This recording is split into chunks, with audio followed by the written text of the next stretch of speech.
मोदी सरकार को 36 तोपों की सलामी। ये लोग chief justice of India D Y Chandrachud से किस कदर जलते हैं। उनके एक एक आदेश की अनदेखी की जाती है। एक एक आदेश जो chief justice of India D Y Chandrachud ने दिया, उसकी काट निकालने के तरीके ढूंढे जाते हैं। और ताजा मिसाल क्या, मैं आपको बताता हूं। ताजा मिसाल यह है, आपको याद होगा प्रवर्तन निदेशालय यानी कि एनफोर्समेंट डायरेक्टोरेट के प्रमुख संजय मिश्रा को जिस तरह से बढ़ोतरी पे बढ़ोतरी दी जा रही थी बतौर ईडी प्रमुख, इसे सुप्रीम कोर्ट ने गैर वाजिब कानून के खिलाफ बताया था। यानी कि पिछले 2 सालों में उन्होंने जितने भी फैसले लिए थे उस पर एक बहुत बड़ा सवालिया निशान सुप्रीम कोर्ट के आदेश के बाद हो गया था। उसके बाद मोदी सरकार रोते हुए आई और उन्होंने कहा कि भाई हमें इंटरनेशनल एजेंसी से डील करना पड़ रहा है, लिहाजा सुप्रीम कोर्ट ने 15 सितंबर तक उन्हें एक्सटेंशन दे दी। मगर अब न्यू इंडियन एक्सप्रेस की जो खबर आई है दोस्तों, बहुत चिंतित करने वाली बात है। और वो चिंतित करने वाली बात क्या है, मैं आपको बताता हूं। न्यू इंडियन एक्सप्रेस की इस खबर के मुताबिक अब संजय मिश्रा को ईडी, जिसके वो अभी प्रमुख हैं यानी प्रवर्तन निदेशालय के प्रमुख हैं, और सीबीआई दोनों के ऊपर बिठाया जाएगा। एक नया पद बनाया जा रहा है, एक नया पोस्ट बनाया जा रहा है जिसका नाम है चीफ इन्वेस्टिगेटिंग ऑफिसर। और इस चीफ इन्वेस्टिगेटिंग ऑफिसर का काम यह होगा कि सीबीआई और ईडी दोनों उन्हें रिपोर्ट करेंगी, बिल्कुल उसी अंदाज में जैसे नेशनल सिक्योरिटी एडवाइजर, राष्ट्रीय सुरक्षा सलाहकार को कौन रिपोर्ट करती है, तमाम जो गुप्तचर एजेंसीज हैं वो एनएसए को रिपोर्ट करते हैं। बिल्कुल उसी तरह से संजय मिश्रा को अब बनाया जा रहा है चीफ इन्वेस्टिगेटिंग ऑफिसर एनएसए के तर्ज पर। और यही खबर न्यू इंडियन एक्सप्रेस में आई है। सरकार क्या सोच रही है मैं आपको बताता हूं। सरकार यह सोच रही है कि भाई ईडी का काम अमूमन मनी लॉन्ड्रिंग से लेकर है, फाइनेंशियल क्राइम्स को लेकर है, और सीबीआई का काम सरकारी पदों में भ्रष्टाचार को लेकर है। और सरकार का मानना है कि इन दोनों एजेंसीज में तारतम्य होना चाहिए, तालमेल होना चाहिए। लिहाजा एक ऐसा पद बनाया जाए जो इन दोनों के ऊपर हो, यानी ईडी और सीबीआई की ताकत अब इस शख्स के हाथ में होगी जिसका नाम है संजय मिश्रा, जिसके एक एक आदेश पर chief justice of India D Y Chandrachud सवाल उठा चुके हैं। मैं फिर आपसे सवाल पूछना चाहता हूं, आखिर chief justice of India D Y Chandrachud से इस कदर एलर्जी क्यों है मोदी सरकार को? याद कीजिएगा दोस्तों, chief justice of India D Y Chandrachud ने वो आदेश सुनाया था जिसमें उन्होंने कहा था कि चुनाव आयोग निष्पक्ष होना चाहिए। यह भी कहा था, एक जमाना था जब मुख्य चुनाव आयुक्त टीएन शेषन जैसे होते थे। यह भी कहा गया था कि हमें एक ऐसा चुनाव आयोग चाहिए जो प्रधानमंत्री से सवाल करने से भी पीछे ना हटे। और फिर सुप्रीम कोर्ट का एक आदेश आया था। वो आदेश क्या था? वो आदेश यह था कि अब चुनाव आयुक्तों का जो चुनाव होगा, सिलेक्शन होगा, उसमें प्रधानमंत्री होंगे, उस कमेटी में, उस पैनल में प्रधानमंत्री होंगे, नेता विपक्ष होंगे और चीफ जस्टिस ऑफ इंडिया होंगे। अब सरकार एक कानून ला रही है।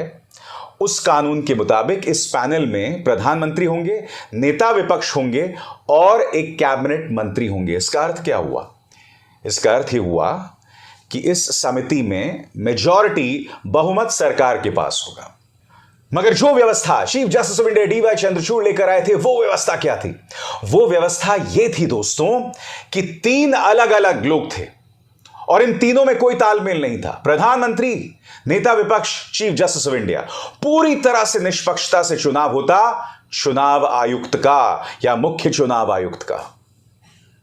मगर सरकार ने उसे पलट दिया और अब chief justice of India D Y Chandrachud के एक और आदेश को सरकार पलटने जा रही है। आपको समझना पड़ेगा कि संजय मिश्रा आखिरकार मोदी सरकार के लिए इतने जरूरी क्यों हैं।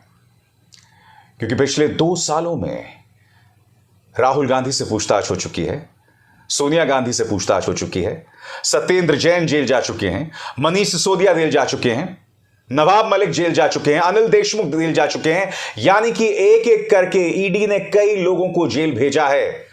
सीबीआई की दबिश भी पड़ती है तो सिर्फ विपक्ष के नेताओं पर। चुनावों से पहले जब रेड मारी जाती है इनकम टैक्स द्वारा तो सिर्फ विपक्ष से जुड़े धन्ना सेठों पर, विपक्ष से जुड़े बिजनेस हाउसेस पर। ये ना भूलें दोस्तों कि अभी लोकसभा चुनावों में 1 साल से कम का वक्त रह गया है।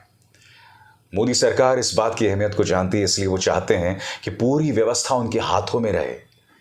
इसीलिए 15 सितंबर को रिटायर हो रहे हैं संजय मिश्रा, और उसी से पहले ये लोग ये नया पोस्ट क्रिएट करना चाहते हैं, chief investigating officer. New Indian express की इस खबर के मुताबिक एक ऐसा ऑफिसर जिसे ईडी और सीबीआई दोनों रिपोर्ट करेंगे। ये दोनों एजेंसीज पहले ही भारतीय जनता पार्टी की प्रवक्ता और बीजेपी की एक्सटेंशन के तौर पर काम करती थी, मगर अब इन दोनों में तालमेल बिठाकर चीफ इन्वेस्टिगेटिंग ऑफिसर का जो पद है वो और भी ज्यादा खतरनाक होने वाला है, क्योंकि अब इस ऑफिसर के पास ईडी की भी ताकत होगी, सीबीआई की भी ताकत होगी। वो जब चाहे इन दोनों एजेंसीज की ताकत का इस्तेमाल करके विपक्ष, सामाजिक कार्यकर्ताओं, पत्रकारों पर इसका इस्तेमाल कर सकता है। और मैं आपसे सवाल पूछना चाहता हूं, इस सूरत में क्या इस देश में विपक्ष के लिए कोई जगह है? सत्ता से सवाल पूछने वाले पत्रकारों के लिए कोई जगह है? क्या इस देश को लोकतंत्र भी कहा जा सकता है ऐसे में? यह अपने आप में बहुत शर्मनाक बात है दोस्तों, जिस तरह की कोशिशें मोदी सरकार कर रही है, जिस तरह से संजय मिश्रा, जिनके एक एक हरकत पर सुप्रीम कोर्ट सवाल उठा चुकी है, उसकी ताकत को और बढ़ाया जा रहा है, उसे चीफ इन्वेस्टिगेटिंग ऑफिसर बनाकर। यह इनकी सोच है। और दोस्तों, आने वाले दिन विपक्ष के नेताओं, सत्ता से सवाल पूछने वाले पत्रकार, सामाजिक कार्यकर्ताओं के लिए बहुत मुश्किल होने वाले हैं, क्योंकि इसी तरह से इन एजेंसीज के जरिए उन पर निशाना साधा जाता रहेगा। मगर मोदी सरकार को समझना पड़ेगा कि आपके इस दबिश वाली कार्रवाई से वही डरेंगे जिनकी अलमारियों में भ्रष्टाचार के कंकाल होंगे, जिनका बैंक अकाउंट पूरी तरह से पाक साफ है, जिसमें कोई गड़बड़ी नहीं है। वो आपसे क्यों डरेंगे? जी हां, सत्ता से सवाल पूछने वाले पत्रकारों के तो तमाम बैंक अकाउंट्स की आप जांच कर ही चुके हैं। क्या आपको लगता है कि एक चीफ इन्वेस्टिगेटिंग ऑफिसर बना देने से वो आपसे डर जाएंगे? इतिहास पर नजर दौड़ाइए सर। जब जब लक्ष्मण रेखाओं को पार करके, लोकतांत्रिक मर्यादाओं को लांघ करके जुल्म होता है, इतिहास में उसे नायक के तौर पर याद नहीं रखा जाता है। इंदिरा गांधी को एक जमाने में दुर्गा का दर्जा दिया गया था। उन्होंने पाकिस्तान को दो फाड़ कर दिया था, बांग्लादेश बना दिया था, मगर हर बार जब इंदिरा गांधी का नाम लिया जाता है तो उन 2 सालों का भी हमेशा जिक्र होता है जब देश में आपातकाल लगा दिया गया था।